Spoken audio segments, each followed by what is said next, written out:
Sesaat lagi, Anda akan menyaksikan Danamon Wealth Series. Dipersembahkan oleh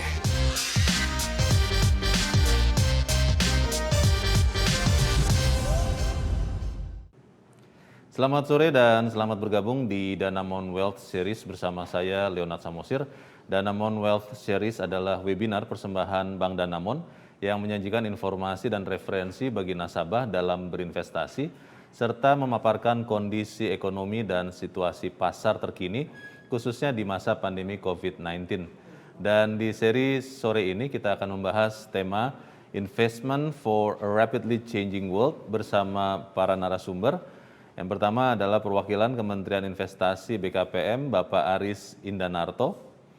Yang kedua adalah Direktur dan Head of Marketing and Product Development PT BNP Paribas Asset Management Indonesia, Ibu Maya Kamdani. Yang ketiga, Director dan Head of Fixed Income PT BNP Paribas Asset Management Indonesia, Bapak Jumala Suteja. Keempat, Market Strategist and Investment Advisory PT Bank Danamon Indonesia Terbuka, Bapak Felix Chandra.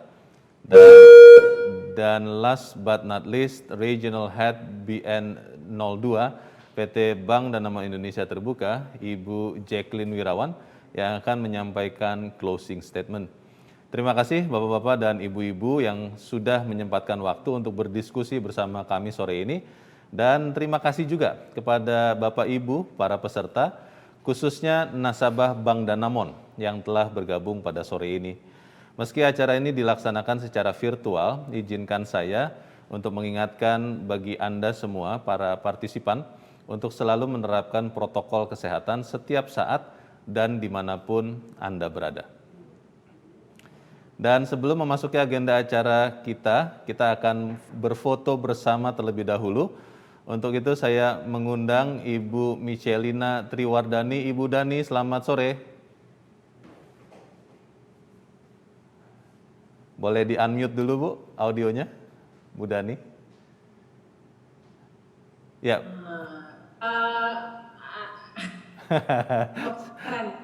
Hostnya harus unmute saya. Oh, oke. Selamat sore Bu Dani, sehat Ibu?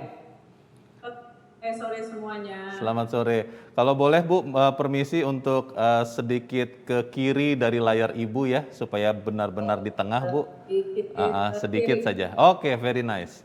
Dan juga saya mengajak untuk berfoto bersama Bapak Aris Indanarto, Ibu Maya Kamdani, Bapak Jumala Suteja, Bapak Felix Chandra, dan juga Ibu Jacqueline Wirawan. Sudah semuanya ada di layar, walaupun mungkin agak sore, tapi saya minta untuk memberikan giginya. Bapak-bapak dan ibu-ibu semua, tolong senyum. Kita akan berfoto bersama, saya akan menghitung. Hitungan ketiga, Bapak-Bapak dan Ibu-Ibu. Baik, 1, 2, 3. Ya, sekali lagi kita akan foto kembali. Tolong diberikan senyum. Saya juga sedang tersenyum ini Bapak-Bapak dan Ibu-Ibu, walaupun mungkin agak susah melihat senyum saya, tapi saya tetap tersenyum. Baik, kita hitung 1, 2, 3 ya. 1, 2, 3, berfoto sekali lagi. Baik, terima kasih. Dan untuk mengawali Danamon Wealth Series Investment for a Rapidly Changing World, kami mempersilahkan Vice President Director PT Bank Danamon Indonesia Terbuka, Ibu Michelina Triwardani, untuk menyampaikan opening remarks. Bu Dani, kami persilakan. Terima kasih. Selamat sore, Bapak dan Ibu, Bapak Aris Indanarto, perwakilan dari Kementerian Investasi BKPM, Ibu Maya, Bapak Jumela dari BNP Paribas, dan Bapak Felix dari Bank Danamon. Selamat datang pada acara Danamon Wealth Series Talk Show 2021 yang bertema Investment for a Rapidly Changing World.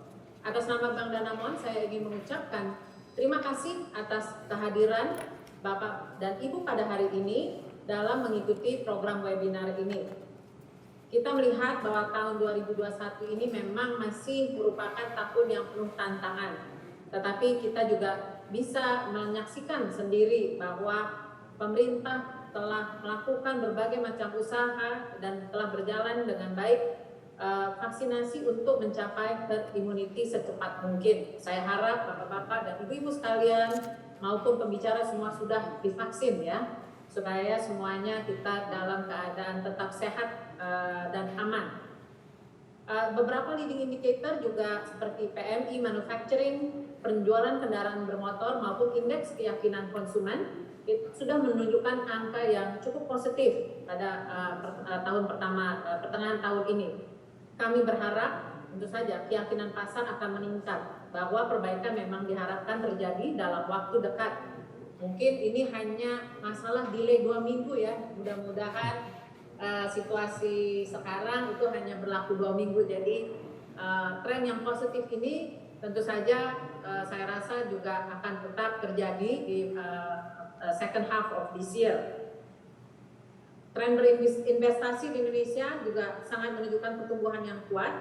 Berdasarkan data yang dipublikasikan oleh PT Custodian Central Efek Indonesia, jumlah investor pasar modal meningkat sebesar 24,9% di triwulan 1 dan 34,43% year to date Mei 2021. Sementara jumlah investor reksadana meningkat sebesar 31% di triwulan 1 dan 47% year to date Mei 2021. Jadi memang merupakan suatu angka yang sangat-sangat fantastis dan menunjukkan confident masyarakat terhadap perekonomian Indonesia dan terhadap investasi di Indonesia. Untuk itu dalam kesempatan ini kami ingin memperkenalkan pilihan instrumen investasi terbaru yaitu BNP Paribas Sri Kahati dan BNP Paribas Greater China Equity Syariah US Dollar yang dikelola oleh PT BNP Paribas Asset Management.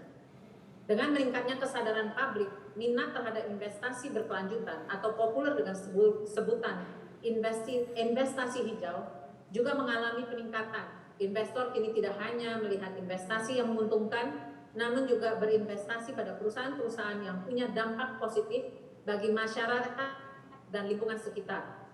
Masyarakat sekarang peduli pada pengintegrasian prinsip-prinsip keberlanjutan, lingkungan, masyarakat, dan tata kelola atau yang dikenal sebagai ESG, serta prinsip syariah ke dalam investasi mereka. BNP Paribas Sri Kahati adalah reksadana indeks dalam denominasi rupiah yang berinvestasi di saham-saham dalam konstituen indeks Sri Kahati.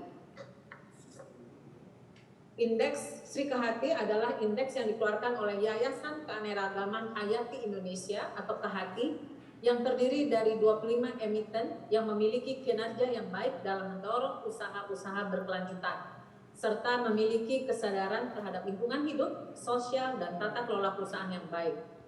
ESG atau disebut Sustainable and Responsible Investment atau SRI sesuai dengan kriteria pemilihan yang ditetapkan oleh Yayasan KHATI.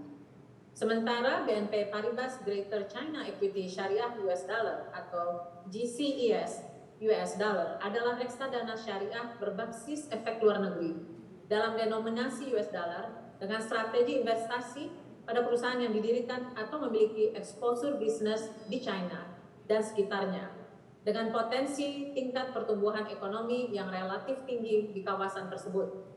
Reksadana ini berinvestasi pada saham-saham pilihan yang memenuhi prinsip syariah dan kriteria ESG untuk memberikan hasil investasi jangka panjang dan yang berkelanjutan.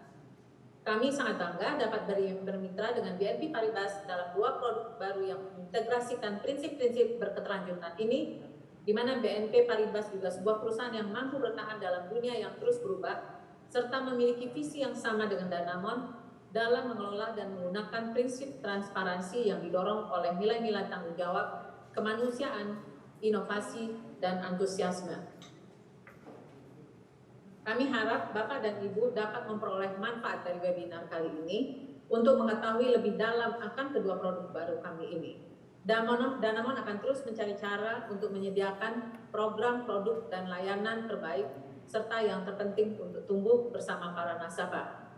Kedua produk ini juga sangat dekat di hati saya, karena saya sangat melihat bahwa prinsip-prinsip ESG ini dekat di hati saya, bukan hanya untuk masyarakat, lingkungan kita, tetapi untuk juga generasi kita yang berikutnya. Dan tentu saja pasti kita juga tetap menguntungkan bagi kita. Jadi kami mengucapkan terima kasih atas dukungan Bapak dan Ibu, dan kami mengharapkan kesehatan dan kesuksesan Bapak dan Ibu semua. Terima kasih. Terima kasih Ibu Dani, Michelina Triwardani untuk kata sambutannya.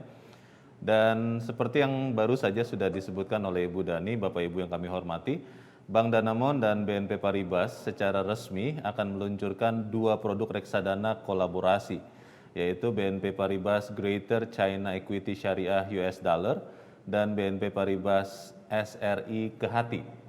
Mari kita saksikan bersama video launching produk reksadana BNP Paribas Greater China Equity Syariah US Dollar dan BNP Paribas SRI Kehati di Bank Danamon.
Ya, Bapak Ibu semua, dengan demikian reksadana BNP Paribas Greater China Equity Syariah US Dollar dan BNP Paribas SRI Kehati telah resmi diluncurkan pada sore ini.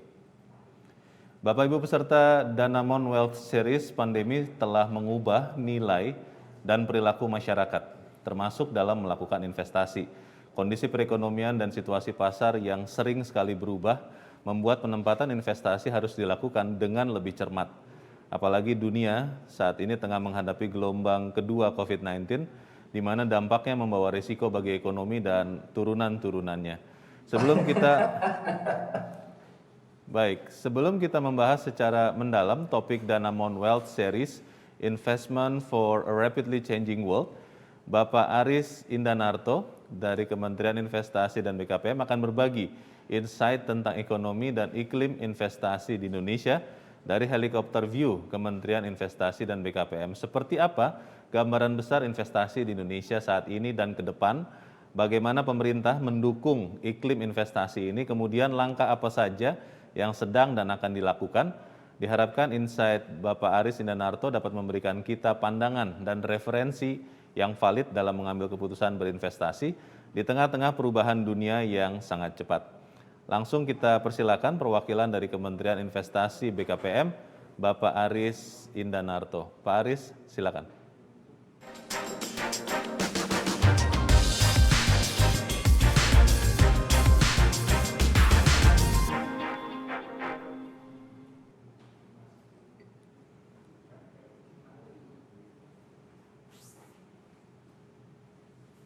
Terima kasih, selamat sore Bang Leonard dan Bapak Ibu sekalian.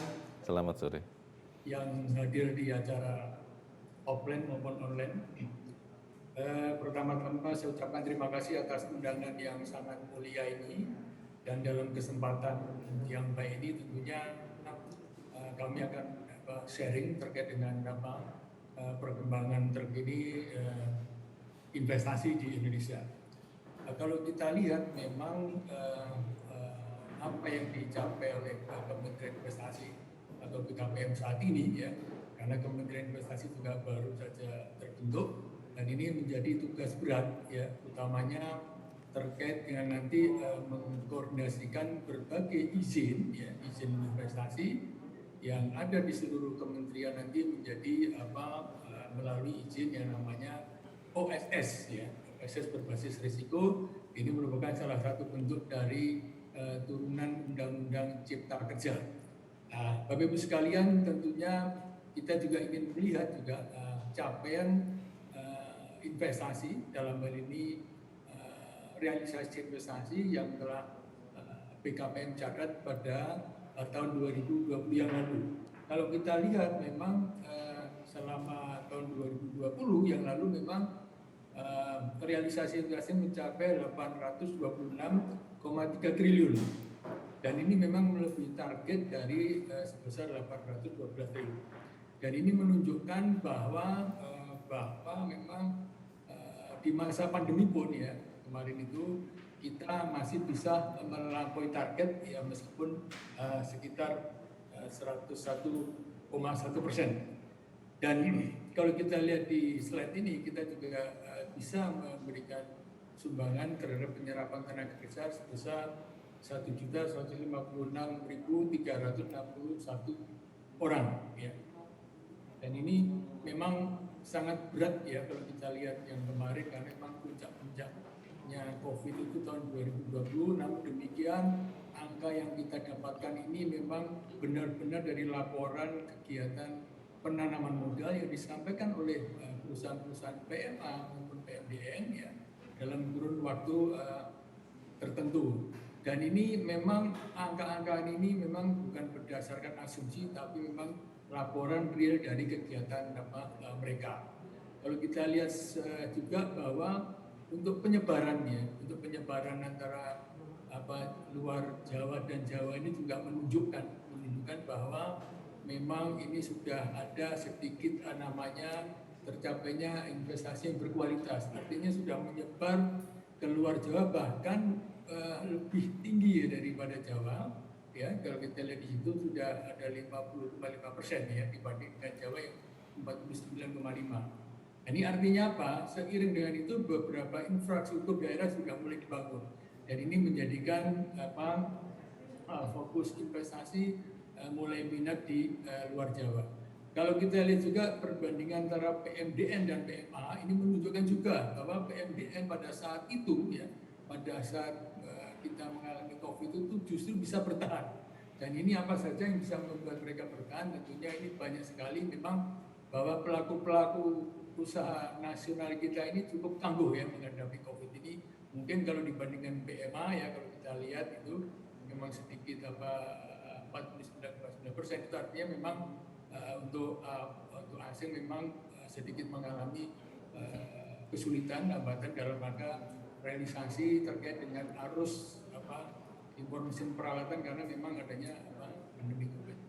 Kalau kita lihat slide berikutnya, untuk triwulan pertama, ya, triwulan pertama kita Januari Maret itu yang lalu kita juga sudah mencatatkan realisasi sebesar 219,7 triliun, ya. Ini dari target keseluruhan 2021 itu 900 triliun. Dan ini juga menunjukkan bahwa di masa pandemi ini pun juga kita juga bisa mencatatkan, ya, angka realisasi yang cukup menggembirakan, cukup optimis, ya. Dengan kita lihat juga ada mencatat juga ada capaian serapan tenaga kerja.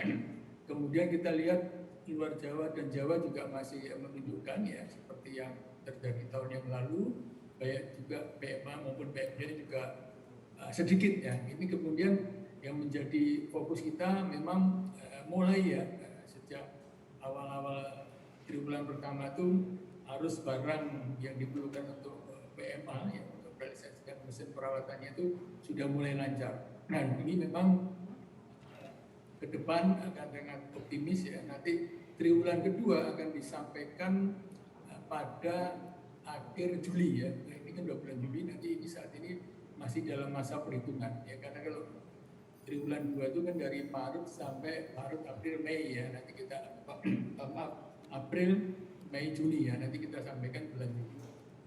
Lanjut. Nah kemudian untuk investasi ya, kita sudah tahu semua bahwa ini menjadi motor penggerak ekonomi, pertumbuhan ekonomi. Karena apa? Kalau adanya investasi tentunya nanti akan mendorong terciptanya tenaga kerja, kemudian dari situ akan tercipta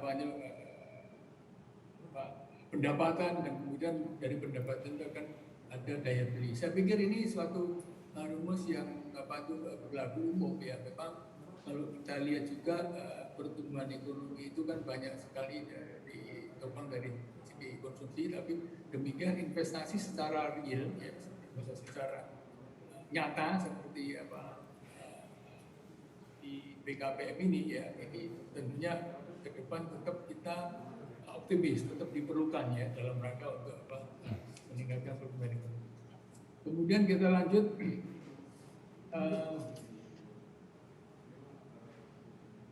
kalau kita lihat ya Bapak Ibu sekalian bahwa Undang-Undang Cipta Kerja yang kemarin kita sudah terbitkan dan sekarang ini ya sudah berjalan, dan saat ini memang di Kementerian Investasi BKPM sedang menyusun apa yang namanya perizinan berusaha ya terintegrasi secara sistem melalui OSS ya dan berbasis tersebut.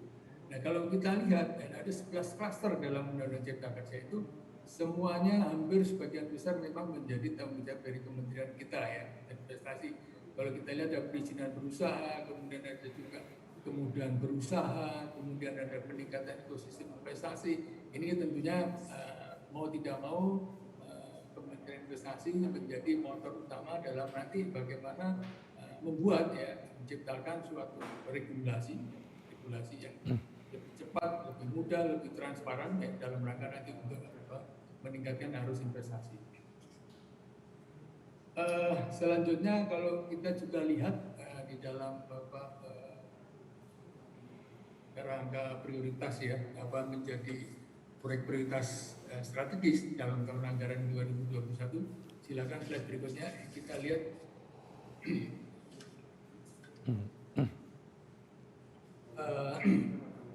Maaf ya, barangkali apa yang menjadi daripada fokus utama dari Kementerian Investasi BKPM adalah ada 7. Dulunya 5 Pak, kemudian kita tambahkan yang namanya pengembangan hilirisasi investasi sumber daya alam. Nah ini tentunya terkait dengan tema ini juga ya, bahwa inilah yang menjadi fokus daripada Kementerian Investasi ya.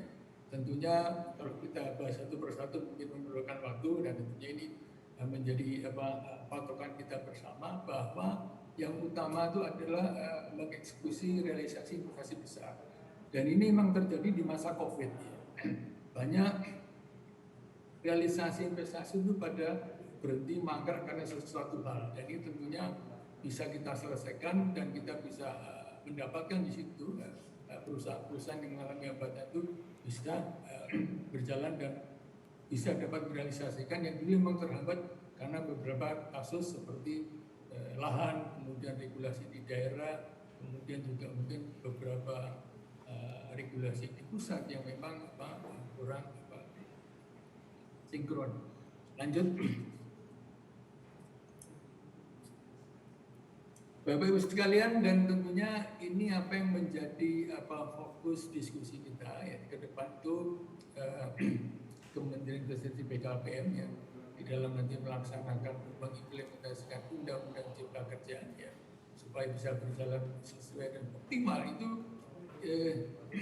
terbit keputusan Presiden nomor 11 tahun 2021 yaitu tentang Satuan Tugas Percepatan Investasi yang sekarang ini sudah berjalan ya, sedang berjalan dan memang sudah berhasil menyelesaikan salah satu investasi mangkrak yang dulu ya nilainya hampir 40 triliun yaitu di Provinsi Banten ya, itu PT Lotte Chemical. Jadi ini salah satu bentuk dari eksekusi ya, dari adanya Satgas yang dalam hal ini Satgas diketuai oleh Pak Menteri sendiri, kemudian wakil ketuanya wakil Jaksa Agung, kemudian wakil ketua Wakapolri. Jadi suatu ini mereka ini beliau-beliau ini yang memang penting sekali ya, jabatan-jabatan ini nanti bisa dapat menyelesaikan berbagai hambatan ya, percepatan investasi. Artinya di sini percepatan investasi itu mempercepat perizinan, ya,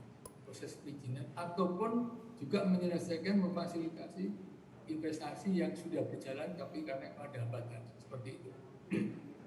Lanjut.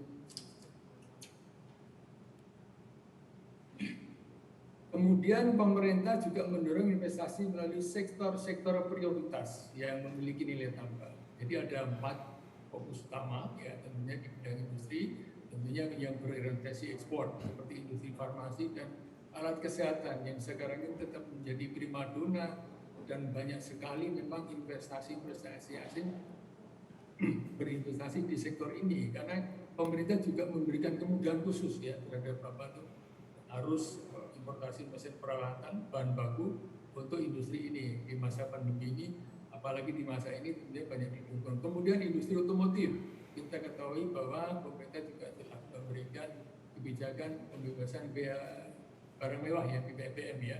Ini tentunya untuk menggairahkan juga. Kemudian elektronik.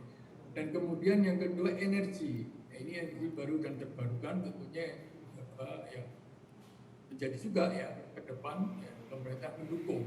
Karena ini EBT ini masuk dalam proyek strategis nasional. Kemudian infrastruktur secara masif juga dibangun di beberapa provinsi ya. Kemudian pertambangan. Ini pertambangan ini menarik karena sekarang kita mulai sudah fokus kepada hilirisasi nikel ya. Ya selain nikel juga ada bauksit, batu bara. Dan ini memang nanti akan menuju kepada kita bisa memproduksi baterai ya, baterai listrik dalam rangka nanti menggunakan kendaraan berbasis listrik. Lanjut.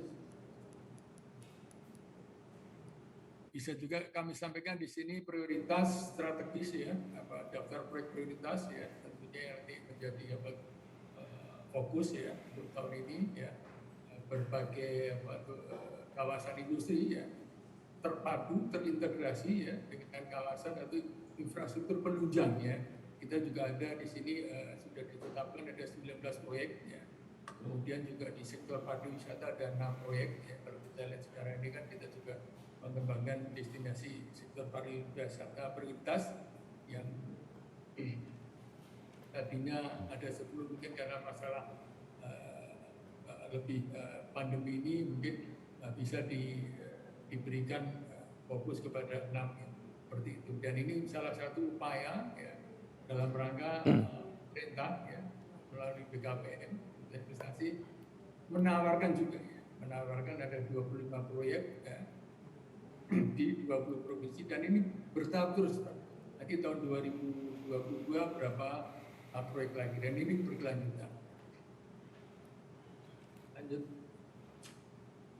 Barangkali terakhir ini kami sampaikan bahwa inilah yang menjadi fokus pemerintah dalam mendatangkan investasi dengan membuat suatu kawasan industri terpadu yang dalam ini di Batang. Ini menjadi suatu acuan pengembangan model-model untuk dikembangkan di kawasan-kawasan industri yang lain.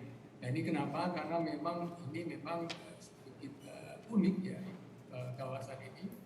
Ini karena ini berangkat dari dulu karena memang pada saat dulu banyak relokasi investasi asing, tapi tidak ada yang satupun di Indonesia, sehingga pemerintah Presiden pada saat itu memerintahkan investasi BKPM untuk membuat suatu kawasan industri yang cukup kompetitif ya, cukup kemudian dari harganya juga murah dan kemudian lokasinya juga strategis dan kemudian juga infrastruktur dasarnya juga sudah lengkap seperti itu sehingga di sini ada kawasan industri di Batang di Jawa Tengah. Nah kalau kita sudah lihat ini juga ada sudah hampir ya tahap pertama ini sudah terjual ya ada 450 hektar dari keseluruhan 4.300 hektar. Jadi 450 hektarnya sudah terjual habis dan ini memang menunjukkan bahwa inilah yang diinginkan oleh pemerintah bahwa nanti ke depan ya seluruh investasi penanaman modal bisa berada di suatu kawasan industri sehingga nanti akan memudahkan dalam kita melakukan pemantauan, pembinaan dan pengawasan. Saya pikir itu dari kami, Pak Leonard dan Bapak Ibu sekalian, yang terkait dengan BKPM ya. Dan saat ini juga kita intinya selalu optimis ya di masa pandemi ini, bagaimanapun berbagai cara ya untuk mendatangkan atau promosi atau mungkin mengawal investasi yang sudah ada itu tetap kita utamakan. Demikian, terima kasih saya sampaikan dan salam investasi. Terima kasih Pak Aris Indanarto. Kita diingatkan dengan berbagai insight yang sangat menarik. Dan Bapak Ibu peserta Danamon Wealth Series, sekarang kita buka sesi presentasi dan dialog bersama dengan para narasumber kita. Sebelum kita mulai, saya ingatkan bagi Anda, peserta webinar, yang memiliki pertanyaan seputar produk reksadana yang baru saja diluncurkan atau terkait dengan topik diskusi kita sore ini, langsung saja mengetikkan pertanyaan Anda di kolom Q&A dengan format pertanyaan dan ditujukan kepada siapa. Kita buka sesi presentasi pertama dari Direktur dan Head of Marketing and Product Development PT BNP Paribas Asset Management Indonesia untuk membahas seperti apa perkembangan pasar dan prospek investasi yang relevan dengan masa atau era yang semakin dinamis saat ini.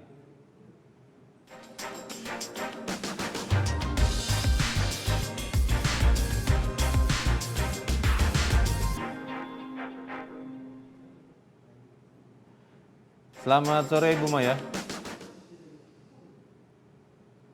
Selamat sore Ibu Maya.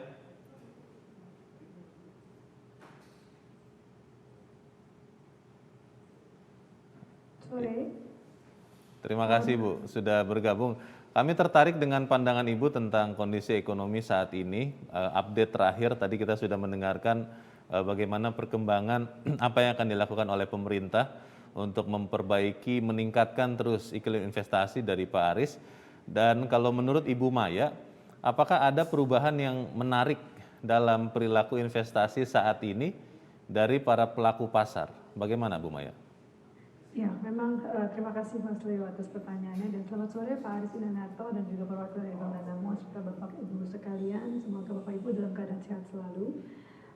Mengenai kondisi saat ini, Mas Leo, jadi memang setahun terakhir memang merupakan tahun yang penuh tantangan ya bagi banyak negara, bukan hanya Indonesia, dalam menghadapi pandemi yang sedang berlangsung. Seperti yang Pak Aris sampaikan juga, sudah banyak upaya dilakukan pemerintah guna menjaga pemulihan perekonomian.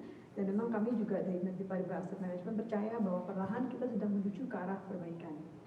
Namun tidak dapat dipungkiri juga bahwa kondisi pandemi ini telah sedikit banyak merubah pola hidup banyak masyarakat ya, tidak hanya di Indonesia tapi juga di negara lainnya. Dan hal ini juga terefleksikan dari munculnya beberapa sektor-sektor yang mungkin tergolong bisa dibilang non-tradisional ya, yang malah justru memberikan kontribusi kepada perekonomian kita. Dan memang tidak hanya di Indonesia juga di negara lain juga terjadi seperti hal yang sama. Secara umum kunci dari perbaikan ekonomi untuk negara-negara dunia termasuk di Indonesia itu adalah penanganan penyebaran COVID-19. Salah satu negara yang dinilai memang cukup berhasil dalam menangani COVID-19 itu adalah China. Dan mungkin kalau kita boleh masuk ke slide kita, Mas Leo di halaman. Yeah. Ya, di sini. Nah, tadi China kami lihat sebagai salah satu negara yang mampu menangani masalah pandemi COVID-19 ini. Ini juga terlihat dari jumlah kasus COVID yang terkonfirmasi ya, adalah 118.000 dari total jumlah penduduk mereka yang hampir 1,4 miliar. Jadi ini setara dengan hanya 0,01% dari jumlah penduduknya. Nah, keberhasilan penanganan mereka untuk menangani pandemi ini juga terefleksi dari pertumbuhan ekonomi mereka yang mencapai 18,3% per tahun di kuartal pertama tahun ini. Angka ini jauh di atas negara-negara lain yang mungkin masih mengalami pertumbuhan single digit ya, dan bahkan beberapa mungkin malah masih negatif. Nah, kami di BNP Paribas memang melihat China ini sebagai salah satu peluang investasi baru. bagi investor di Indonesia khususnya. Karena ini dapat memberikan diversifikasi yang menurut kami sesuai dalam kondisi saat ini. Ya. Nah, mungkin ke slide yang tadi, slide 4 ya. Sebelumnya. Ya. Nah, sejak tahun lalu kita melihat China itu sebagai salah satu negara yang mencatatkan pertumbuhan yang positif dan berpotensi menjadi salah satu pusat perekonomian terbesar di dunia. Yang kami prediksikan juga dapat mengalahkan Amerika di tahun 2030 nanti. Pertumbuhan China ini kami lihat didorong oleh transformasi perekonomian mereka yang awalnya didorong oleh ekspor, kemudian sekarang perlahan beralih menjadi didorong oleh sektor konsumsi yang juga dibarengi dengan efisiensi dan juga inovasi. Dan hal ini juga yang menurut kami akan membuat pasar modal China menjadi salah satu pasar modal yang terbesar di dunia. Nah, potensi pasar China ini kami kemas dalam suatu solusi investasi guna menangkap emiten-emiten baru yang banyak bermunculan di China, yang banyak berhubungan juga dengan ekonomi non-tradisional dan juga inovasi, terutama di bidang teknologi.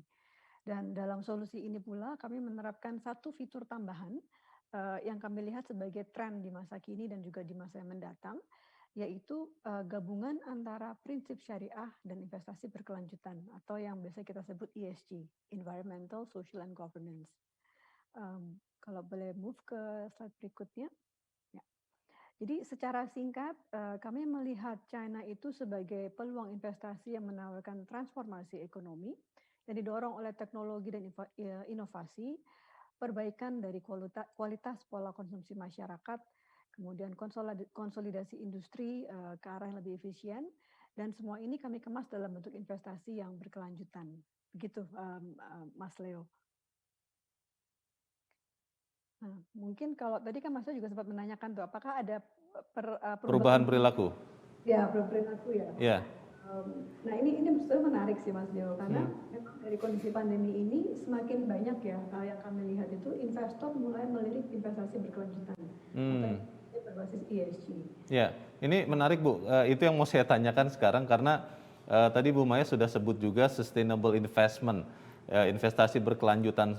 Persisnya seperti apa Bu? Mungkin banyak Bapak Ibu yang sudah mendengar, tapi kalau implementasinya seperti apa? Konsepnya seperti apa Bu Maya? Nah, oke. Nah, jadi konsepnya mungkin kalau boleh saya cerita sedikit dulu background-nya dari investasi berbasis ESG ini. Yeah. Karena ini sebetulnya tren yang sudah cukup lama.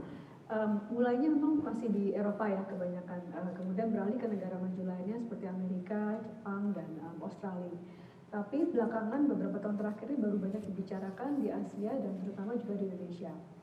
Di Indonesia sendiri sebetulnya investasi berkelanjutan ini sudah mulai diperkenalkan di pasar modal oleh OJK waktu itu ya di tahun 2017 lewat peraturannya untuk sustainable finance untuk lembaga keuangan, dan juga oleh Bursa Efek Indonesia dengan peluncuran indeks berbasis ESG di akhir tahun lalu kalau saya nggak salah tanggal peluncurannya. Mungkin kalau boleh balik ke slide berikutnya. Ya. Nah, kami di BNP Paribas sendiri, kami kan berpusat di Prancis ya, Mas Leo ya. Yeah. Nah, kami mengadakan survei untuk investor institusi di Eropa bersama dengan Greenwich Associates. Nah, di sini kami berusaha melihat ESG sebagai tren investasi. Dan ada beberapa finding sebetulnya yang cukup menarik dari hasil survei tersebut, di mana sustainable investment itu menjadi topik utama. Karena banyak investor yang terlihat mulai concern atas climate change yang dampaknya itu semakin nyata ya belakangan ini. Kemudian mereka juga melihat ada perubahan pola konsumer, dan juga kondisi pandemi ini malah menjadi wake up call bagi kebanyakan investor di Eropa. Dari hasil survei juga ini kita bisa melihat bahwa sebagian besar dari investor yang mengikuti survei tersebut itu malah sudah menerapkan investasi berbasis ESG. Dan mereka juga melihat bahwa kepedulian terhadap aspek sosial itu sebagai kontribusi yang positif terhadap investasi jangka panjang, dan juga mereka melihat itu sebagai bentuk risk management justru. Nah, kemudian nanti kan pertanyaannya itu apa itu investasi berbasis ESG? ESG sendiri tadi singkatannya adalah Environmental, Social, and Governance. Maksudnya adalah ini adalah salah satu pola investasi yang fokus pada perusahaan yang sustainable dan responsible atau bertanggung jawab. Maksudnya sustainable itu apa? Jadi ini adalah investasi yang berfokus pada perusahaan yang tidak terlibat dalam kegiatan bisnis yang bisa menimbulkan kontroversi, menerapkan standar yang baik dari sisi human rights, kemudian kepedulian terhadap lingkungan, tidak terlibat praktek korupsi dan sebagainya. Dan kalau responsible itu maksudnya adalah perusahaan yang menunjukkan kepedulian yang tinggi terhadap pelestarian lingkungan, kesejahteraan sosial, dan juga good corporate governance. Nah, kalau boleh move ke slide berikutnya.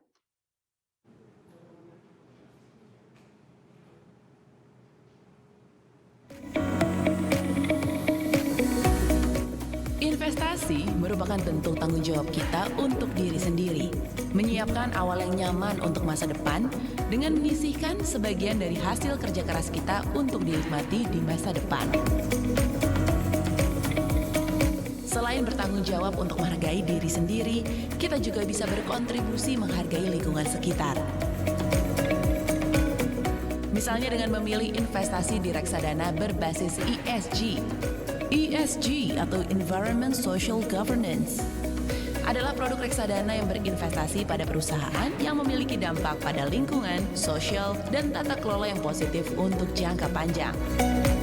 Dengan berinvestasi reksadana ESG, sama halnya seperti kamu yang memilih membawa kantong belanja sendiri yang baik untuk lingkungan daripada plastik sekali pakai. Kalian tidak perlu bingung, di BNP Paribas Asset Management Indonesia, reksadana berbasis ESG sudah ada sejak 2016 dengan beberapa penghargaan dan terus mengembangkan produknya.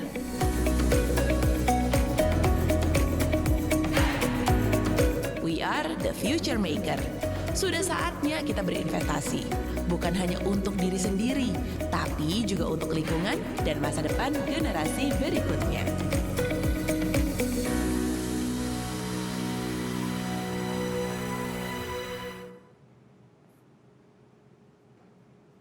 Tadi sedikit video mungkin mengenai edukasi dari kami apa itu investasi berbasis ESG. Namun kalau boleh sedikit cerita juga bahwa investasi berbasis ESG ini merupakan salah satu fokus di BNP Paribas Asset Management secara global. Dan kami itu sudah sebetulnya mulai masuk ke area investasi berbasis ESG sejak tahun 2002 di Eropa dengan meluncurkan reksadana kami pertama yang sifatnya SRI ya, Socially Responsible Investment. Di Indonesia sendiri kita sudah mulai di tahun 2016 dengan peluncuran reksadana kami yang pertama yang menggabungkan antara aspek syariah dan filter ESG. Produk ini juga sudah tersedia di Bank Danamon. Nah, mungkin kalau boleh berikutnya, slide berikutnya, Mas. Ya. Yeah.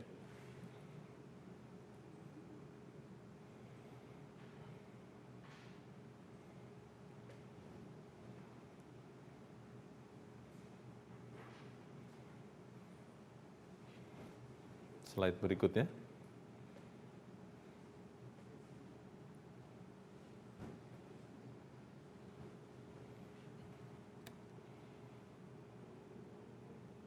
Mungkin sambil berikutnya lagi. Ya, berikutnya lagi.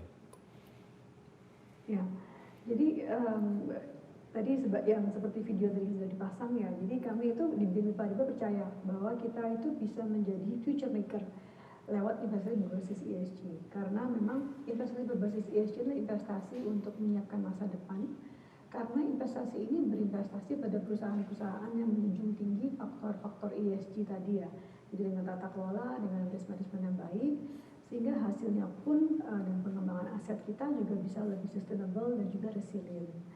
Begitu Mas Leonard kira-kira mengenai investasi berbasis ESG. Baik, terima kasih Bu Maya, sangat mencerahkan karena terus terang saya pun sangat tergerak dengan bagaimana konsep ESG ini sangat bisa masuk sebetulnya di dunia investasi. Dan sekarang saya ingin mengundang Bapak Aris Indanarto. Nah, untuk sekilas Pak Aris, kita berdiskusi tentang pentingnya konsep ESG. Pak Aris, kalau melihat usaha-usaha atau bisnis yang mengedepankan ESG konsep yang baru saja kita dengarkan, bagaimana Pak fokus Kementerian Investasi BKPM melihat dampak positif dari ESG konsep ini, Pak Aris? Kami, Kementerian Investasi tentunya sangat mendorong sekali perusahaan-perusahaan yang memang mengedepankan konsep ESG ini. Hmm. Dalam konteks direct investment ya, BKPM ini tentunya perusahaan-perusahaan ya, dalam rangka mengajukan investasi melalui berbagai proses perizinan ya. Dan tentunya ini terkait dengan izin-izin dasar, antara dengan terkait dengan izin lingkungan atau namanya, kemudian juga izin-izin yang terkait dengan dampak lingkungan ya, dan dampak lalu lintas itu memang harus dipenuhi.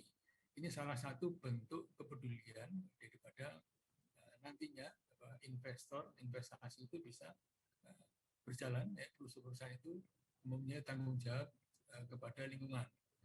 Dan memang ke depan ya, dalam rangka konteks juga dalam rangka realisasi investasi ya, dalam rangka perusahaan melakukan kegiatannya, itu kita juga selalu menerapkan namanya fungsi pengendalian pelaksanaan penanaman modal yang memang ini ada dasarnya.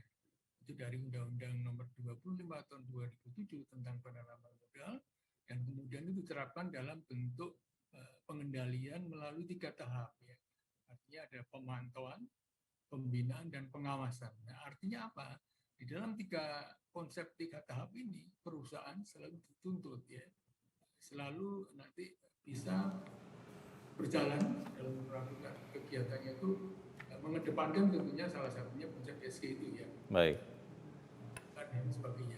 Dan ini menjadi komitmen kami Pak. Nanti tentunya itu 3 tahapan itu ada konsekuensinya jika perusahaan melakukan penyimpangan ataupun pelanggaran. Saya pikir itu Pak. Baik, terima kasih Pak Aris Inanarto. Dan Bapak Ibu peserta webinar, kita akan berlanjut ke sesi kedua dari Wealth Management Bank Danamon ini. Kita akan mendengarkan Bapak Felix Chandra yang akan menjelaskan kepada kita bersama tentang tren investasi terkini dan peran Wealth Management Bank Danamon untuk memberikan solusi berinvestasi bagi para nasabah.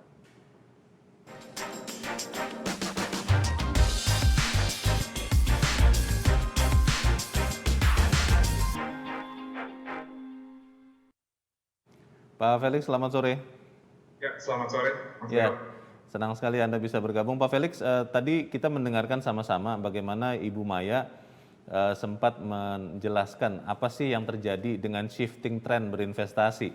Apakah Danamon juga melihat atau mensinyalir hal yang sama? Lalu bagaimana Pak Felix, Wealth Management Bank Danamon hadir untuk melayani kebutuhan berinvestasi nasabah?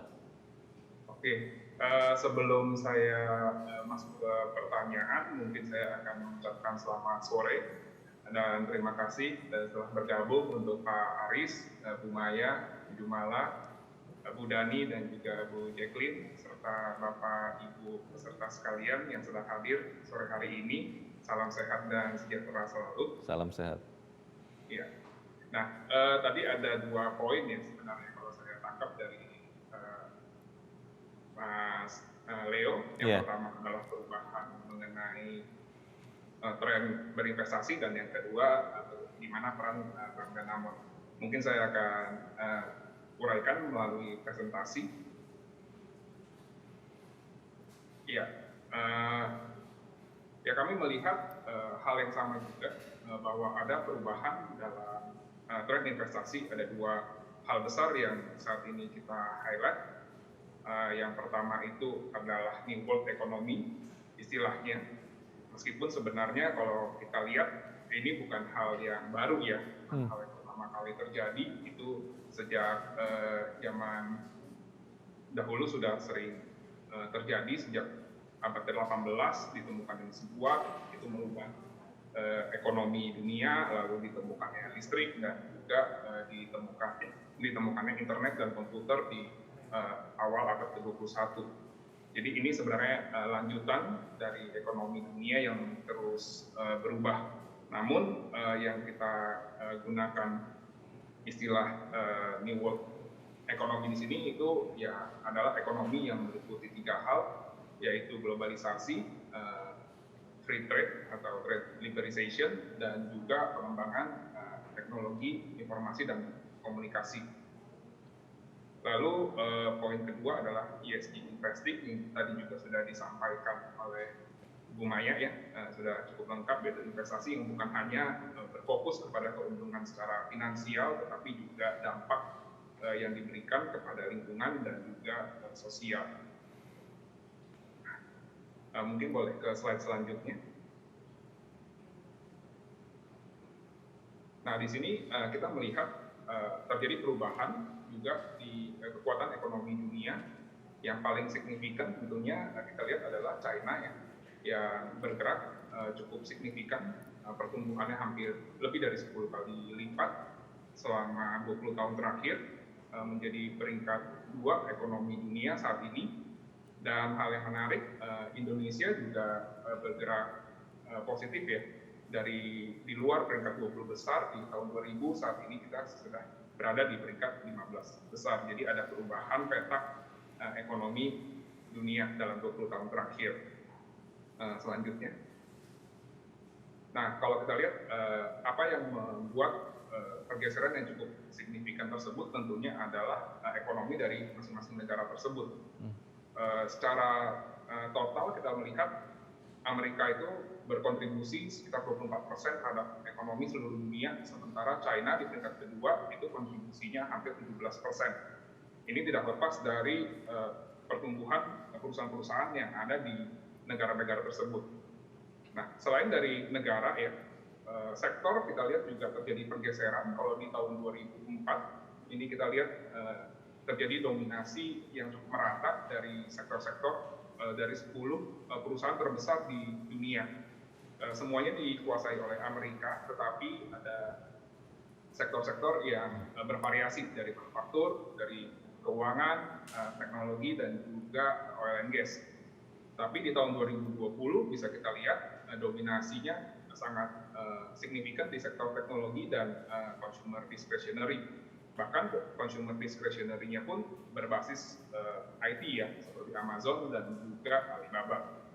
Ini mengindikasikan bahwa ekonomi di dunia ini terjadi perubahan tren yang juga disampaikan tadi oleh Bu Maya, bahwa investasi yang berbasis teknologi saat ini mungkin bisa menjadi tren yang cukup besar ya dalam beberapa tahun ke depan. Oke, selanjutnya. Nah, topik yang kedua ini mengenai ESG investing. Tadi Ibu Maya sudah menyampaikan secara lengkap apa itu investasi ESG. Kalau saya akan melihat dari sisi pertumbuhannya, jadi potensinya. Ya, selain dari efek yang baik terhadap lingkungan dan sosial, investasi ini juga menarik banyak perhatian. Di tahun 2012, dana dari investasi atau aset under management untuk produk yang berbasis ESG ini hanya sebesar 12 triliun. Tetapi di tahun ini totalnya sudah mencapai lebih dari 40 triliun. Artinya investor juga melihat ini sebagai satu investasi yang sangat menarik. Dan diperkirakan dalam kedepannya itu bisa melewati angka 100 triliun. Nah, bagaimana dengan ESG di Indonesia? Bisa kita lihat di slide selanjutnya. Nah, Indonesia meskipun bukan pionir ataupun bukan yang terdepan dalam ESG ini, tetapi kita sudah berada di jalur yang sama. Pemerintah sendiri juga mendukung dengan adanya komitmen untuk climate change di tahun 2025 dan juga sustainable finance yang sudah ditetapkan di tahun 2017 oleh OJK. Nah, dari pasar modal juga seluruh emiten tahun depan itu sudah wajib menyerahkan laporan ESG-nya. Jadi kita bisa melihat bahwa ESG ini menjadi salah satu faktor penting dalam berinvestasi ke depannya ya, di pasar Indonesia juga sama. Jadi itu dua hal yang kita lihat untuk menjawab pertanyaan pertama dari Mas Leo. Lalu di slide selanjutnya kita akan melihat bagaimana peran Bank Danamon. Ya, kita memiliki beberapa segmen nasabah yang tentunya masing-masing itu memiliki kebutuhan dan juga perencanaan keuangan yang berbeda-beda. Nah, Danamon di sini berusaha untuk memenuhi semua kebutuhan yang berbeda tersebut dari berbagai macam approach ya. Yang pertama tentunya kita akan terus berusaha untuk memenuhi kebutuhan dari sisi produk, memilih produk yang relevan dengan kondisi investasi saat ini melalui partner-partner kita, salah satunya adalah BNP Paribas, dan kita menyediakan berbagai macam produk, baik dari reksadana, baik yang terbuka maupun terproteksi, obligasi pemerintah, obligasi korporasi, dan juga layanan transaksi falas untuk kebutuhan transaksi valuta asing nasabah. Selain itu, kita juga di-equip dengan tim investment spesialis yang ada di hampir seluruh kota besar di seluruh Indonesia untuk membantu para nasabah kita untuk mencarikan solusi terbaik yang sesuai dengan kebutuhan investasi maupun perencanaan keuangan nasabah kami di seluruh segmen kita. Nah, di kondisi pandemi seperti ini, kita juga menyediakan fasilitas kemudahan, yaitu transaksi melalui telepon, fax, dan email, sehingga nasabah bisa tetap di rumah saja dan bisa tetap menjalankan transaksi dan juga perencanaan keuangannya tidak terganggu. Mungkin itu dua poin yang bisa saya jawab, Mas Leo. Terima kasih Pak Felix. Menarik, semakin menarik kalau saya mendengar, dan saya ingin bertanya kepada Pak Aris. Pak Aris Indanarto, tadi Pak Felix juga sudah menjelaskan terkait dengan new economy. Tidak baru-baru banget, tidak new sekali, tapi ini menarik sekali karena new economy sering diasosiasikan dengan tadi kalau kita lihat 10 perusahaan besar tahun 2020, dominasi teknologi, dan juga ada energi baru terbarukan. Bagaimana Pak Aris melihat new economy ini? Bisa tidak ini akan membuat perubahan signifikan di bisnis atau lingkungan bisnis Indonesia, dan bagaimana dampaknya kepada struktur ekonomi dan sosial, Pak Aris?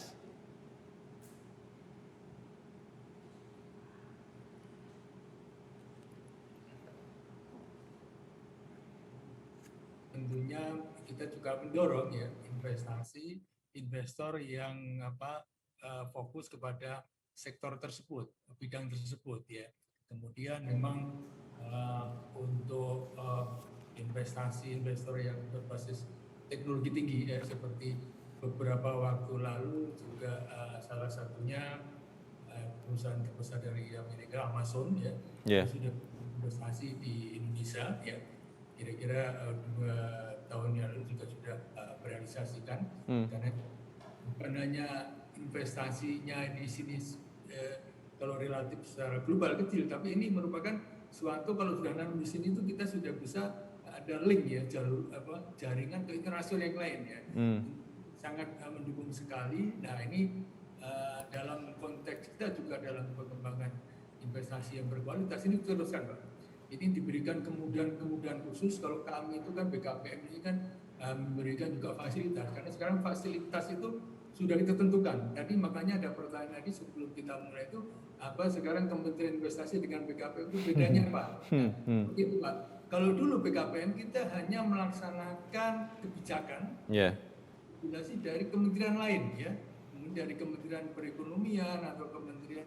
Nah, saat ini ya kurang menjadi Kementerian Investasi, kita bahkan sudah membuat regulasi sendiri ya.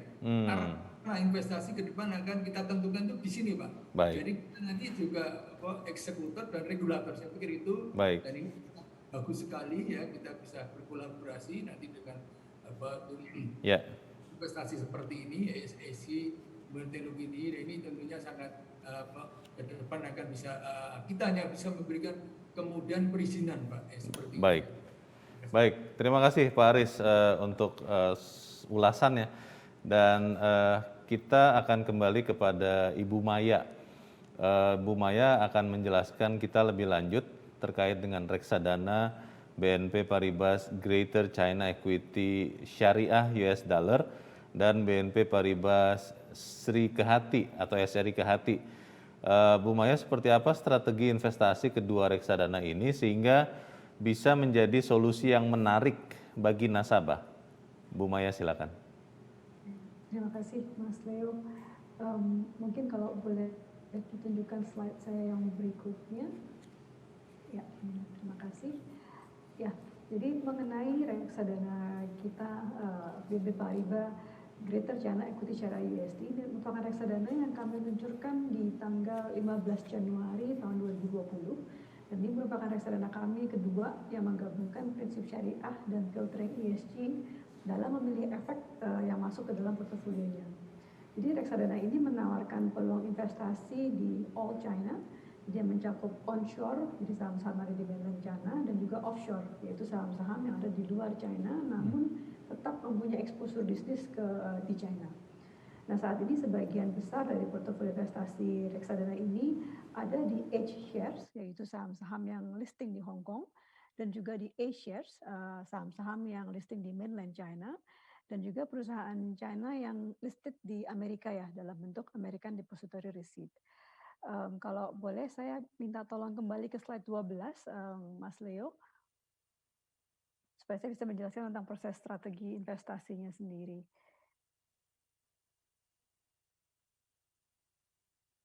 Ya, jadi ini bukan reksadana Greater China Equity Share USD, ini adalah reksadana kami yang menggabungkan prinsip syariah dan juga ESG. Jadi kami menerapkan dua filtering proses dalam reksadana ini. Filter pertama itu adalah filter syariah, jadi kami menggunakan aturan syariah yang berlaku di pasar modal Indonesia yang dikeluarkan oleh OJK yang mengatur tentang batasan rasio hutang dan juga pendapatan non-halalnya. Nah, setelah perusahaan-perusahaan lolos kriteria dari filter syariah ini, kemudian kami akan filter satu kali lagi, yaitu filter berdasarkan ESG kriteria yang merupakan proprietary dari BNP Paribas Asset Management sendiri.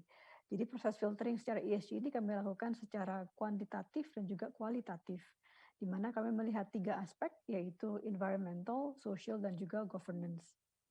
Nah, dari filter ESG ini sendiri, kami tambahkan lagi satu fitur unik bagi investor, karena dengan pertambahan fitur ESG ini, kami percaya bahwa hal ini dapat memberikan hasil investasi jangka panjang yang berkelanjutan ataupun sustainable. Karena kami juga berdasarkan research, kami juga melihat perusahaan-perusahaan yang memperhatikan faktor ESG itu dan yang cenderung mempunyai skor ESG tinggi, itu dapat terhindar dari praktek kontroversi yang dapat berpengaruh negatif terhadap harga saham mereka maupun reputasi perusahaan tersebut. Jadi karena hal ini pula kita melihat jadi perusahaan yang terhindar dari kontroversi itu secara jangka panjang kinerjanya dapat memberikan return yang lebih optimal dan lebih sustainable ke depannya. Nah, dari saham-saham yang lolos dari filter ESG ini, kemudian kami akan seleksi lagi berdasarkan faktor fundamental untuk kemudian kami lakukan pengelolaan secara aktif ya, seperti layaknya reksadana biasa. Dan hasil dari double filtering ini adalah ESG score dari reksadana yang lebih baik dibandingkan dengan benchmarknya. Jadi yang kami berusaha sampaikan ataupun kita deliver ke investor adalah perusahaan yang sudah terfilter secara prinsip syariah dan juga secara ESG, sehingga secara praktek ESG-nya pun mempunyai skor yang lebih tinggi dibandingkan dengan benchmark-nya secara keseluruhan. Dan saat ini reksadana Greater China Equity Share USD sendiri telah mempunyai dana kelolaan lebih dari 90 juta US dollar. Mungkin kalau boleh saya move ke reksadana yang berikutnya, yaitu BNP Paribas Srikahati. Untuk BNP Paribas Srikahati sendiri, ini adalah reksadana indeks yang kami luncurkan di tahun 2018. Dan karena ini reksadana indeks, jadi kami melakukan strategi pengelolaan yang pasif dan full indexing. Jadi full indexing artinya adalah reksadana ini dikelola untuk menyerupai dan mengikuti indeks Srikahati secara komposisi maupun kinerjanya. Saat ini dana kelolaan dari reksadana ini telah mencapai sekitar 240 miliar. Nah, tapi reksadana ini juga agak sedikit berbeda dari reksadana lainnya. Karena kami dalam mengelola reksadana ini bekerja sama dengan Yayasan Kehati, di mana Yayasan Kehati ini yang melakukan proses pemilihan saham yang bisa masuk ke dalam indeksnya sendiri. Jadi Yayasan Kehati menggunakan filter exclusion, jadi ada sektor-sektor yang dilarang ya, yang tidak boleh masuk, seperti perusahaan-perusahaan yang bergerak di bisnis pestisida, nuklir, senjata, rokok, itu tidak boleh masuk ke dalam indeks tersebut. Dan selain itu Yayasan Kehati nanti juga akan melakukan penilaian lebih lanjut atas aspek kepedulian terhadap lingkungan hidup, tata kelola, etika bisnis mereka, dan penerapan hak asasi manusia juga.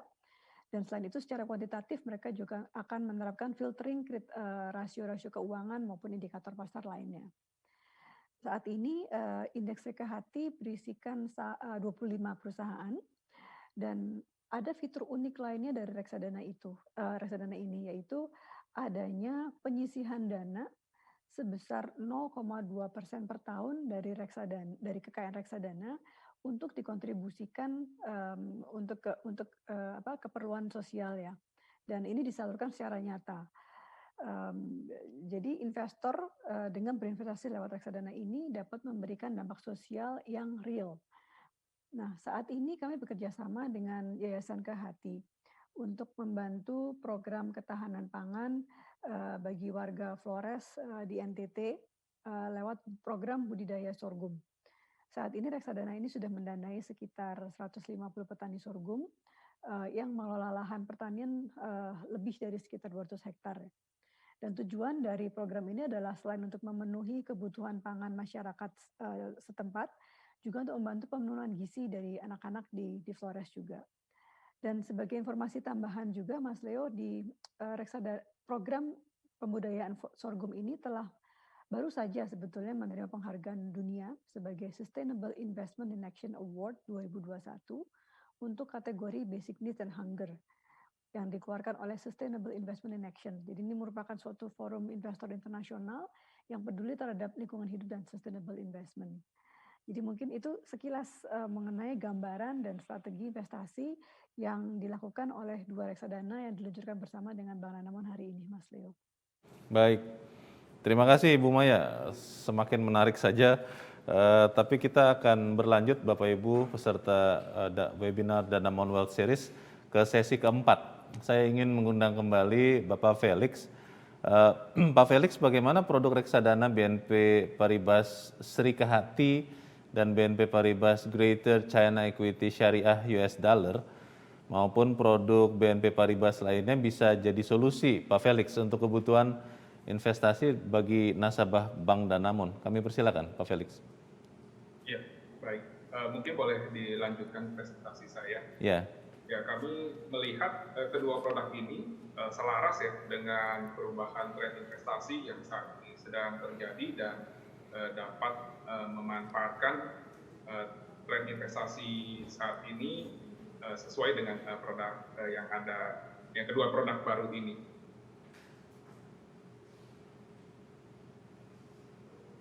Ya, BNP Paribas Greater China itu akan berinvestasi di pasar China ya, yang tentunya merupakan growing markets, dan BNP Paribas Sri Kehati ini merupakan reksadana saham yang menggunakan prinsip ESG. Kedua produk ini akan melengkapi produk-produk line up yang telah ada dari BNP Paribas di Bank Danamon yang bisa kita lihat di slide selanjutnya.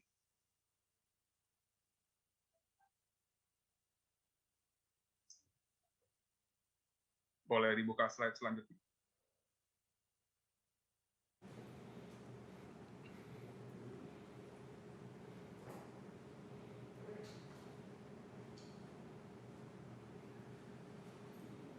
Ya, jadi selain dari kedua produk ini, kami juga telah bekerja sama dengan BNP Paribas untuk produk-produk lainnya yang bervariasi ya, dan diharapkan dapat memenuhi seluruh kebutuhan nasabah kami. Ya, ini adalah beberapa produk yang setelah aktif atau telah ditawarkan di Bank Danamon. Kita punya BNP Paribas Rupiah Plus, BNP Paribas Omega, dan BNP Paribas Prima 2. Ini untuk investor yang memiliki toleransi slide selanjutnya, yang memiliki toleransi resiko yang rendah. Oke, ini sepertinya masih ada problem dengan slide-nya. Slide sebelumnya. Oke, ini Pak. Mungkin bisa mundur lagi, satu kali mundur. Ya, ini. Ya, jadi ketiga produk ini sesuai untuk nasabah yang memiliki toleransi resiko yang rendah dan atau yang memiliki horizon atau jangka waktu investasi pendek dan menengah, karena tingkat return-nya yang relatif lebih baik dibandingkan dengan tabungan atau deposito di perbankan, tetapi tingkat resikonya tidak terlalu tinggi. Selanjutnya, kita juga memiliki alternatif produk untuk mata uang US dollar, yaitu BNP Paribas Prima USD yang berinvestasi di obligasi atau surat utang dalam mata uang US dollar untuk tingkat resiko yang relatif rendah dan jangka waktu investasi yang relatif pendek. Lalu ada BNP Paribas Equitra campuran Harmoni dan BNP Paribas Spectra, ini untuk tingkat resiko yang sedikit lebih tinggi, menengah sampai dengan tinggi, dengan jangka waktu investasi menengah panjang untuk investor yang ingin memiliki exposure ke pasar saham, tetapi tidak seluruhnya berinvestasi di saham. Dan selanjutnya kita punya BNP Paribas Equitas, BNP Paribas Infrastruktur Plus, dan BNP Paribas Pesona. Ketiganya adalah reksadana saham dalam mata uang rupiah. BNP Paribas Equitas fokus kepada saham-saham dengan likuiditas tinggi. BNP Paribas Infrastruktur Plus ini fokus kepada tema pembangunan infrastruktur di Indonesia. Dan BNP Paribas Pesona ini berinvestasi di berbagai macam kapitalisasi yang ada di Indonesia untuk memaksimalkan risk return-nya. Jadi ada beberapa tipe ya untuk reksadana saham. Selanjutnya.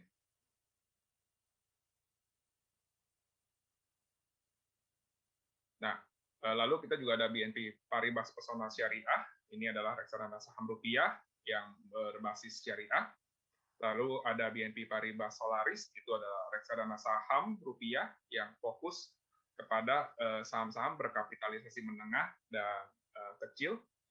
Dan BNP Paribas Cakra Syariah US Dollar, ini merupakan produk reksadana mata uang US Dollar yang fokus kepada investasi di negara maju seperti Amerika dan Eropa.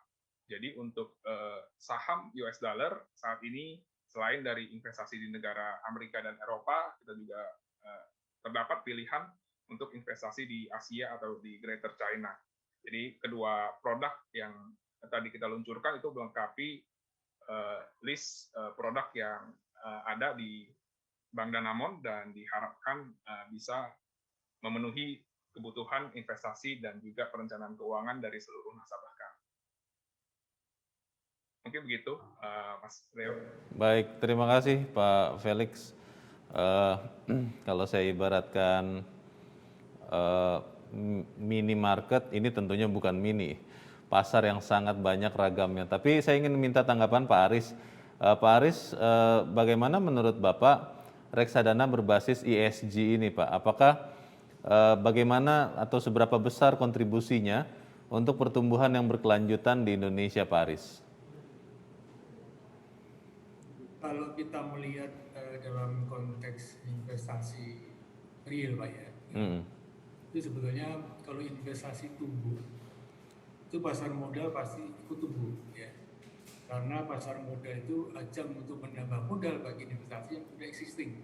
Jadi tentunya sangat ada korelasi yang sangat menguntungkan, ya. Biarlah perusahaan-perusahaan PMA, PMBN yang izinnya di BKPM ini berkembang, ya. Nanti bisa mereka tentunya dari segi aktifannya, ya, bisa bermain di situ, ya, di reksadana dan lain sebagainya lagi. Nah kemudian dari situ tentunya mereka bisa nanti menambah modal ya dalam rangka nanti perusahaan melakukan ekspansi atau perluasan ya.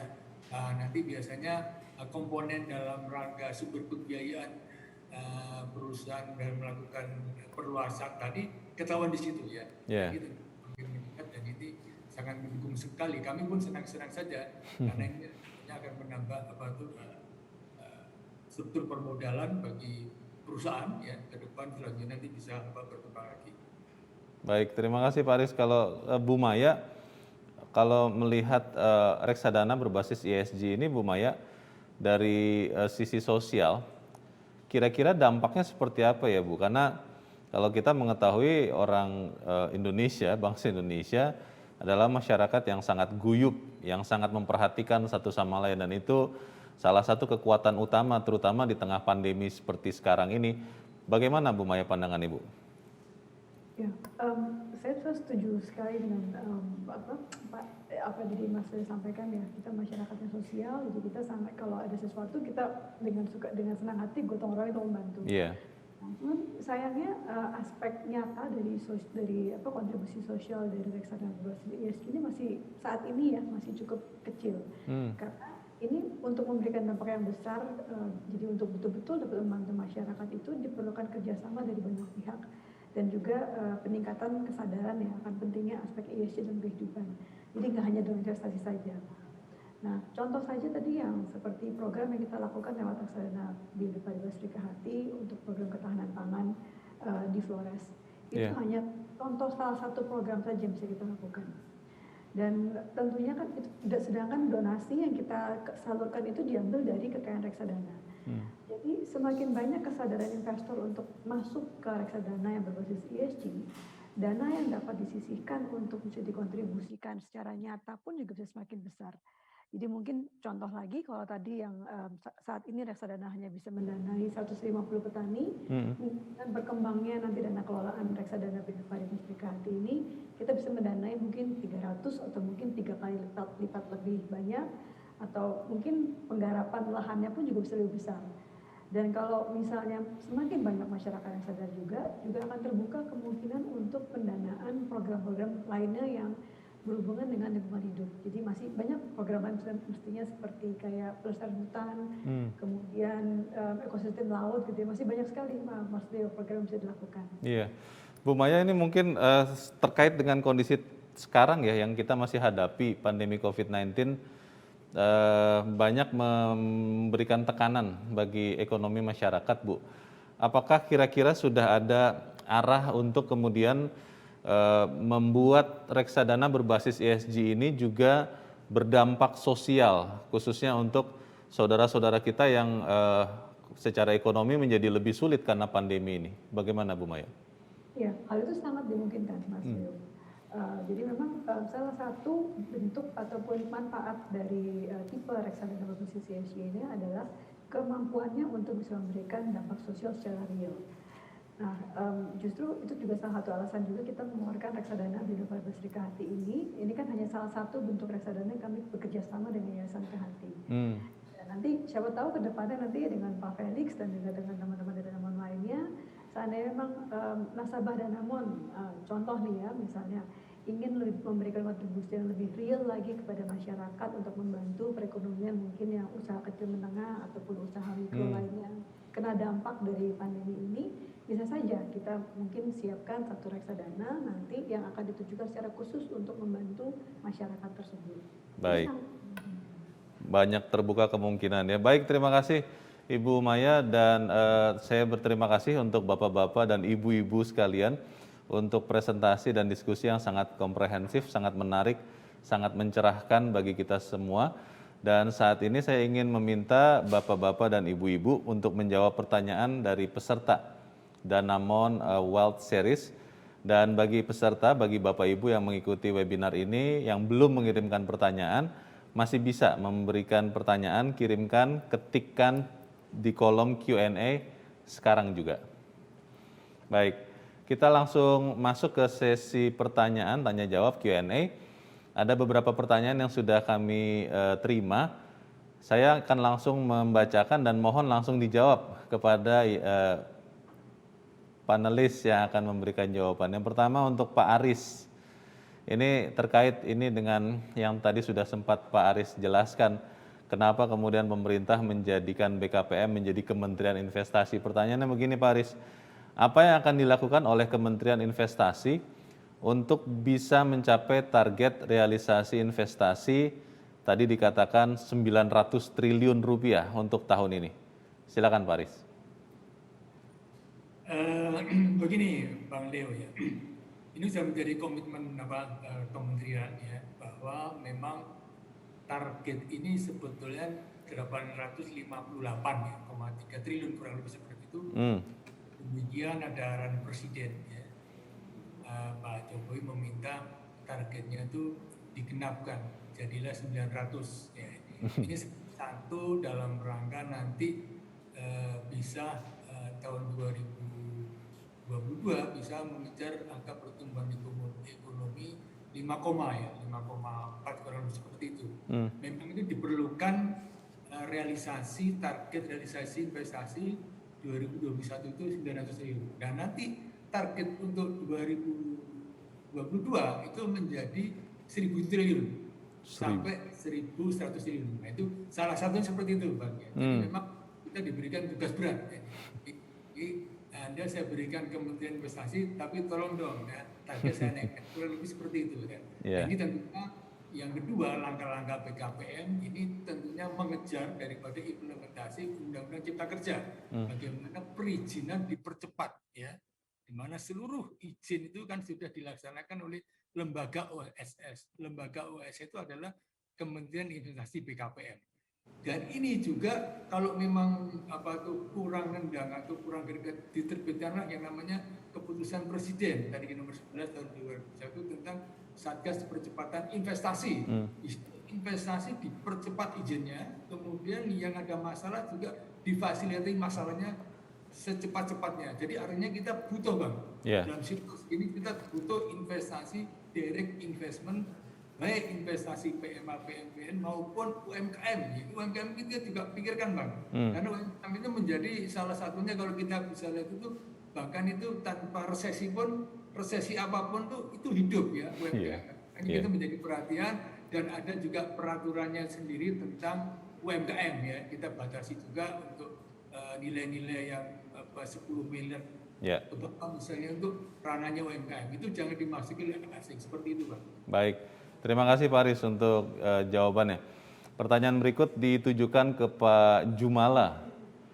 Pak Jumala, dalam kondisi saat ini, mungkin penggambarannya saat ini definisinya adalah situasi yang masih belum terlalu jelas, masih belum terlalu pasti.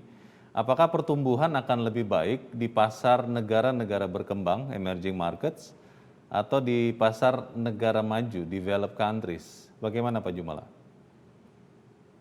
Baik, terima kasih Mas Leo untuk pertanyaannya. Jadi kalau misalkan kita melihat untuk prospek pertumbuhan itu sangat terkait dengan keberhasilan daripada penanganan COVID dan pencapaian herd immunity. Nah, kalau memang kita bandingkan antara negara yang maju dengan negara berkembang, tentunya pada saat ini negara maju itu memiliki beberapa keunggulan gitu ya. Satu dari sisi mungkin stimulus yang mereka sudah sampaikan itu memberikan buffer atau membatasi downside risk daripada damage atau kerusakan pada ekonomi mereka. Sedangkan untuk negara berkembang, walaupun kapasiti itu ada, walaupun keinginan itu ada, namun kapasitas untuk menjaga stabilitas membatasi besaran daripada stimulus. Gitu. Nah, jadi itu satu. Yang kedua, mungkin kita lihat dari sisi supply vaksin. Nah, negara produsen daripada vaksin sendiri itu kan berada di negara maju, di mana pendanaan ketika riset dilakukan itu juga diberikan oleh pemerintah negara maju. Otomatis akses terhadap vaksin tersebut itu pertama kali juga ditap atau didapatkan oleh negara maju. Jadi kalau kita melihat skenario seperti ini, tentunya negara yang paling pertama keluar daripada krisis tersebut untuk recover dan sebagainya, itu juga negara maju. Jadi kalau kita lihat memang ada ketimpangan di sini antara kemampuan untuk self healing ya. Jadi dari sisi kontrol terhadap pandemi, baik dari sisi vaksinasi dan sebagainya. Baik. Ya, jadi in short term negara maju punya chances untuk istilahnya berkembang lebih cepat dalam 2 tahun ke depan dibandingkan dengan negara berkembang. Tapi begitu kita keluar dari COVID ini, negara berkembang, maka secara struktural negara berkembang punya chance untuk growing lebih tinggi di jangka menengah sampai panjang. Baik. Terima kasih Pak Jumala. Pertanyaan berikut untuk Ibu Maya. Ibu Maya, apakah investor Indonesia saat ini sudah mulai melihat ESG dalam menerapkan keputusan investasinya? Bagaimana Bu Maya? Ya, kami melihat ada peningkatan sebetulnya Mas Leo dari minat untuk mencari investasi berbasis ESG di Indonesia. Hal ini kelihatan juga dari peningkatan dana kelolaan juga dari reksadana yang berbasis ESG seperti reksadana yang kami kelola BNP Paribas Cakra, Serika Hati, dan juga dari BNP Paribas China, dan juga ada beberapa yang lainnya juga di pasar.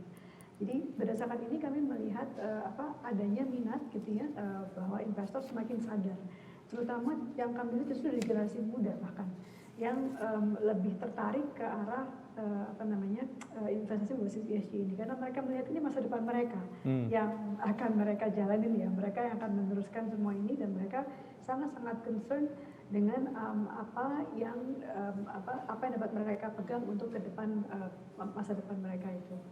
Jadi ada peningkatan dan semakin banyak variasi produk yang berbasis ESG juga di pasaran. Baik, terima kasih Bu Maya. Memang akhirnya kita sendiri yang harus memikirkan masa depan kita. Menarik sekali tadi penjelasannya. Saya ingin ke Pak Felix Chandra. Pak Felix, ada pertanyaan seperti ini Pak.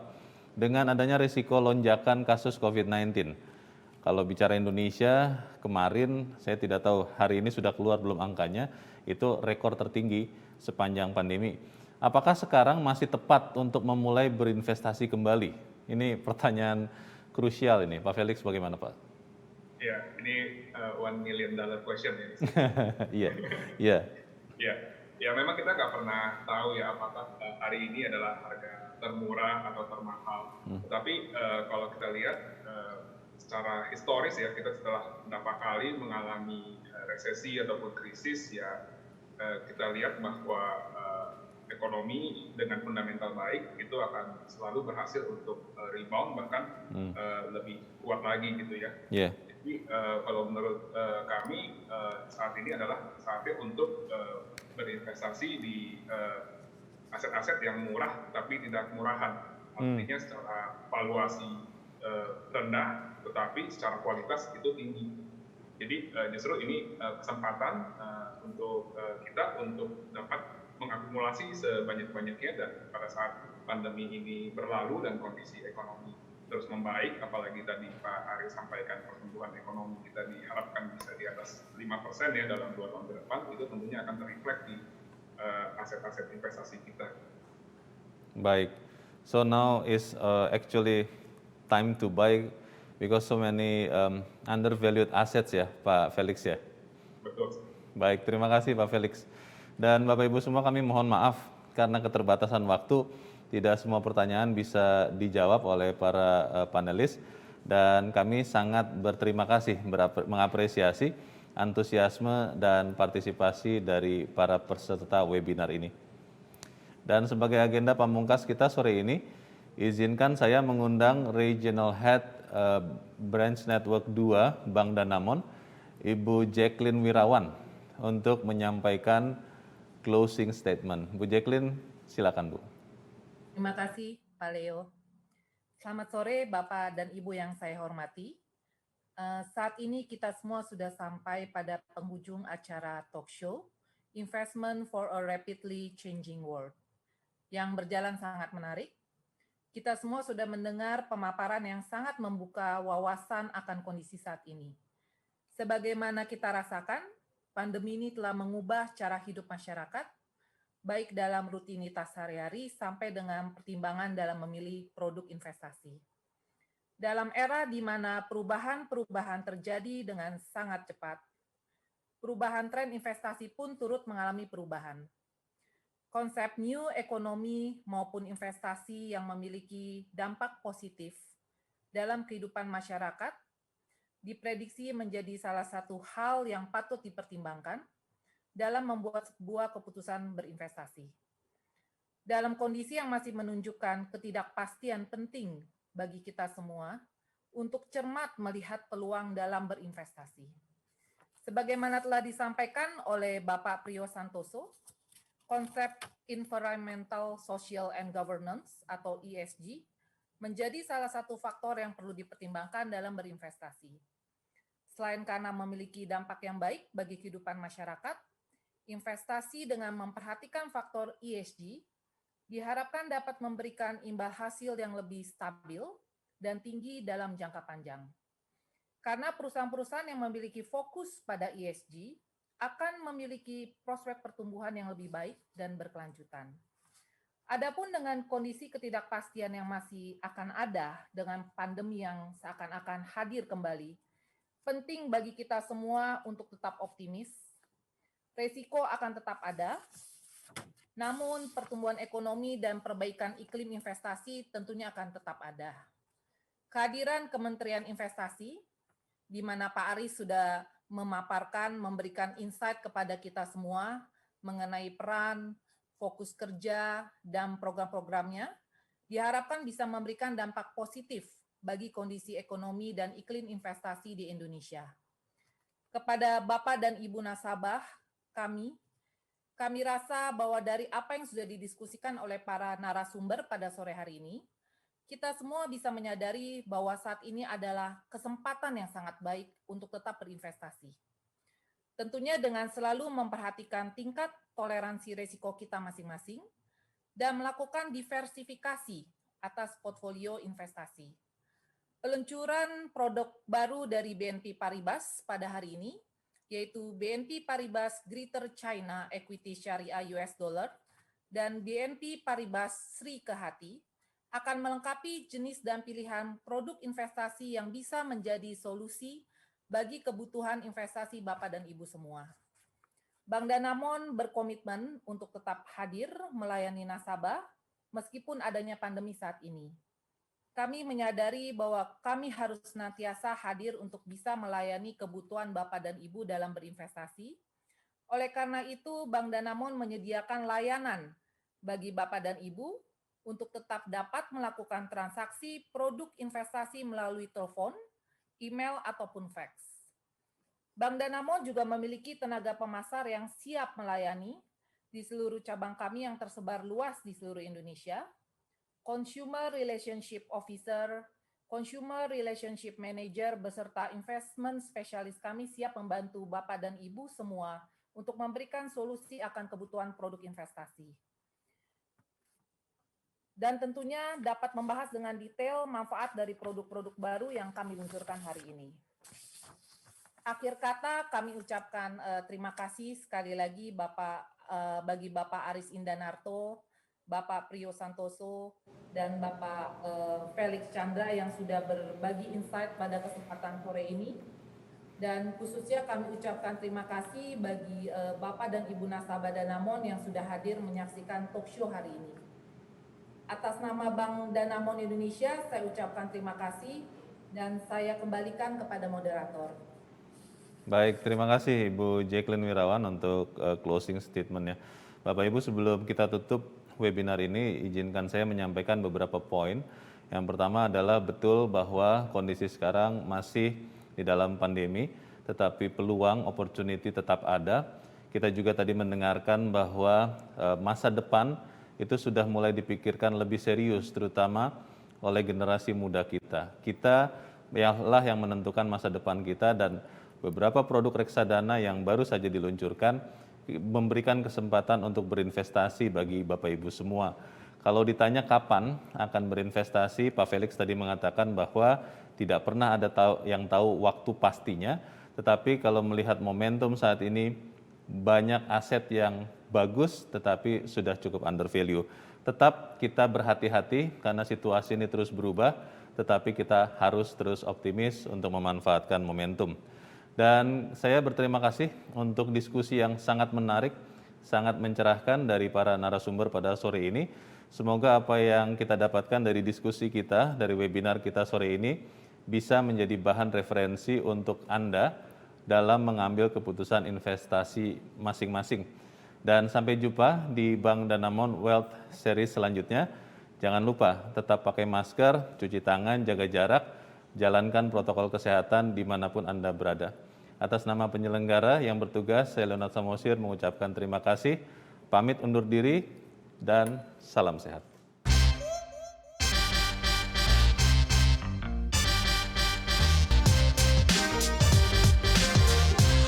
Sesaat lagi, Anda akan menyaksikan Danamon Wealth Series.